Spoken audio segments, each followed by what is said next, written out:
তো বন্ধুরা আমি আজকে তোমাদেরকে একটা নিরামিষ বাঁধাকপির তরকারি করে দেখাবো। এতে কিন্তু আমি পেঁয়াজ রসুন মাছ মাংস কোনো রকম কিছুই দেব না। তো আমার বাড়ির গাছের কপি টাটকা তুলে নিয়ে এসেছি, ওটা আমি তোমাদের দেখানো হয়নি। তো তুলে নিয়ে এসে এবার আমি কপিটাকে ছোট ছোট পিস করে কেটে ভালো করে ধুয়ে আমি কুকারের মধ্যে অল্প জল দিয়ে এবার আমি ওটাকে সিটি দেব। আর আমি ছোট ছোট করে আলু আর গাজর কেটে নিয়েছি আর কাঁচা লঙ্কাও চিড়ে দিয়েছি। তো আমি বন্ধুরা বেশি জল দিইনি, কারণ আমার টাটকা তুলে এনেছি তো কপিটা। তো তোমরা যদি বাজারের হয় একটু জল টল ঠিকঠাক ভাবে পরিমাণ মতো দেবে। তো দিয়ে আমি এবার ওটা একটা সিটি মেরে নিয়েছি। একটা সিটি মেরে নেওয়ার পর আমি এবার কড়াইয়ের মধ্যে তেল দিয়ে দিয়েছি আর দিয়ে দিয়েছি আমি কালো জিরে, শুকনো লঙ্কা আর আদা বাটা আর একটা তেজপাতা দিয়ে এবার আমি ভালো করে নেড়ে একটু টমেটো কুচো দিয়ে দিয়েছি।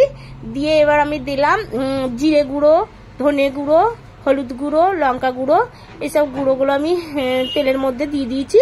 দিয়ে এটাকেও একটু ভালো করে আমি নেড়ে চেড়ে কষিয়ে নেব। তো আমার টমেটোটাও গলে গেছে, ভাজা হয়ে গিয়েছে।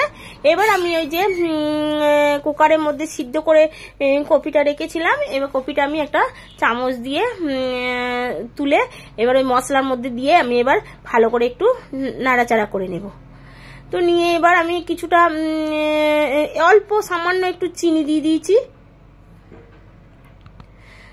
এবার দেখতেই পাচ্ছ বন্ধুরা আমার কপিটা একটু নেড়ে চেড়ে নিয়ে আমি পরিমাণ মতো লবণও দিয়ে দিয়েছি। লবণ দিয়েও ভালো করে একটু নেড়ে চেড়ে নিয়ে এবার আমি কিছুক্ষণের জন্য ঢাকা দিয়ে দিয়েছিলাম। তো আমার এটা জল আর দিই নেই। তো দেখতেই পাচ্ছ বন্ধুরা এতে আর জল লাগবে না। জল দিলে আর কিন্তু জলটা মরবে না, কারণ আমার সবকিছু তো সিদ্ধ হয়ে গিয়েছে।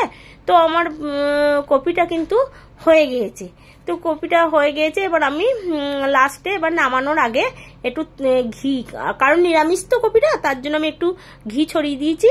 তো বন্ধুরা ভালো লাগলে একটা লাইক কমেন্ট শেয়ার করো।